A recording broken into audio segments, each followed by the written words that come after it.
Spirituality for beginners start करनी है मुझे। आध्यात्मिक जर्नी, अपनी अपनी स्पिरिचुअल जर्नी। मैं बिल्कुल नया हूं, मुझे कुछ नहीं पता। मुझे इंटरेस्ट आ रहा है इसमें और मुझे लग रहा है कि ये कोई काम की चीज है स्पिरिचुअलिटी। देखो, सबसे इंपॉर्टेंट चीज स्पिरिचुअलिटी और रिलीजन में आपको अंतर पता होना चाहिए। रिलीजन मतलब कोई सेक्ट, रिलीजन मतलब कोई बिलीफ, रिलीजन मतलब कोई कल्ट।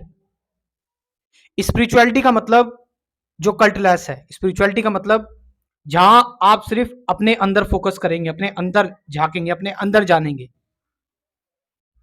आप जहां पर एक्चुअल में जो आप हो, वो पर्सनैलिटी आपकी रियल बाहर होकर आएगी। That is spirituality.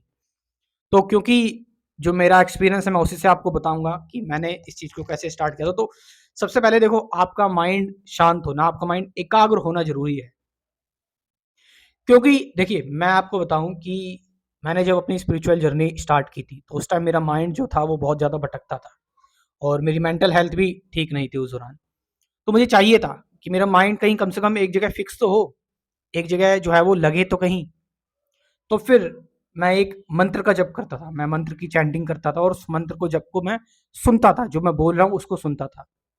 तो इससे एक तो एक्टिवनेस आई बॉडी के अंदर और एक सुनने की क्षमता, लिसनिंग डेवलप हुई और प्रेजेंट पर फोकस कर रहा हूँ। जो मंत्र बोल रहा हूँ और सुन रहा हूँ, बस इससे ज्यादा कुछ नहीं। बोला और सुना, यानी आप एक इमेजिनेशन से बाहर आकर थोड़ा ऑब्जेक्टिव हो गए हैं। आप थोड़ा अपने माइंड से बाहर आ गए हैं।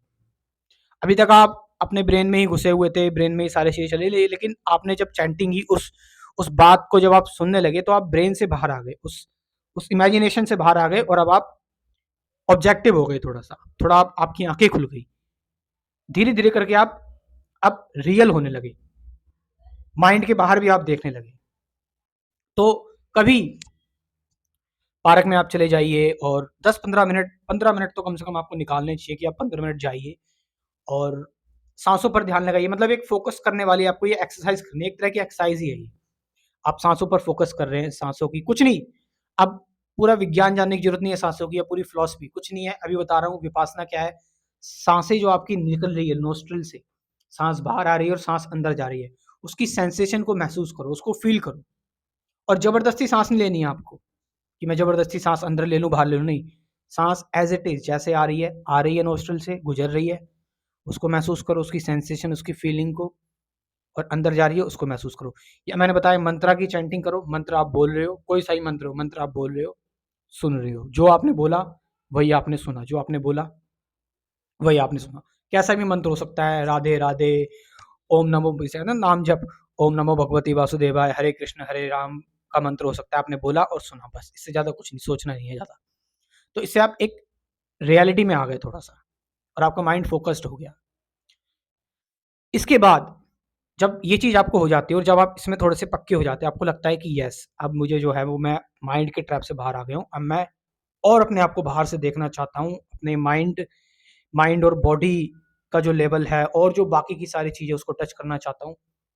तो वहां पर फिर आती है चॉइसलेस अवेयरनेस, फिर आती है निर्विकल्प समाधि, फिर आती है एक अटेंशन। अब यहाँ आप फोकस से दूर हो गए, अब आप फोकस नहीं करेंगे क्योंकि अब सेंटर खत्म हो चुका है।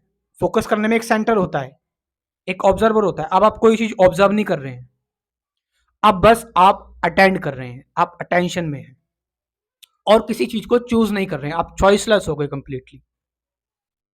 तो जब आपको लगने लगे, आपके अंदर ताकत आने लगे, आपके अंदर ये इंसाइट आने लगे और आपका माइंड एकाग्र हो जाए, अब फोकस छोड़ दो, अब कोई सेंटर नहीं रखना। अब just be aware of your surrounding. आसपास चिड़ियाओं की, पक्षियों की आवाज सुन रहे हो आप, बाहर जो चीजें हो रही हैं, आपके माइंड और ब्रेन में जो चीज चल रही है, आप किसी में भेदभाव नहीं कर रहे। आप सारी चीजें आ रही हैं और आपके सामने मैनिफेस्ट होकर निकल जा रही है, आ रही है मैनिफेस्ट होकर निकल जा रही है। लेकिन आप चूज नहीं कर रहे हो कि आपको बहुत अच्छी चिड़िया की आवाज लगी तो आप बार बार उसी की तरफ आकर्षित हो रहे हो, नहीं। वो आ रही है, वो सुनाई दी, पूरा उसने अपना फॉर्म दिखाया और आप उससे मूव ऑन होके अपने आप ही चले गए। तो मैंने बताया स्टार्टिंग में स्पिरिचुअलिटी कि पहले आपको प्रैक्टिस करनी है, एक सेंटर डेवलप करना है, आपको अपने अंदर एक ऑब्जर्वर डेवलप करना है जिससे आपका माइंड एकाग्र हो। फिर इस चीज को छोड़ दें, इस एकाग्रता को छोड़ दें इस सेंटर को छोड़ दे और अब चॉइसलेस हो जाए। ऐसे आप स्पिरिचुअल जर्नी अपनी स्टार्ट कर सकते हो। एट लास्ट, जो लोग मेरा कंप्लीट स्पिरिचुअलिटी कोर्स ज्वाइन करना चाहते हैं, मैं अपना नंबर कमेंट सेक्शन में दे रहा हूं, आप व्हाट्सअप करके इन्फॉर्मेशन ले सकते हैं, कॉल ना करें प्लीज। और डिस्क्रिप्शन में भी मैं अपना व्हाट्सअप नंबर शेयर कर रहा हूँ। Thank you very much.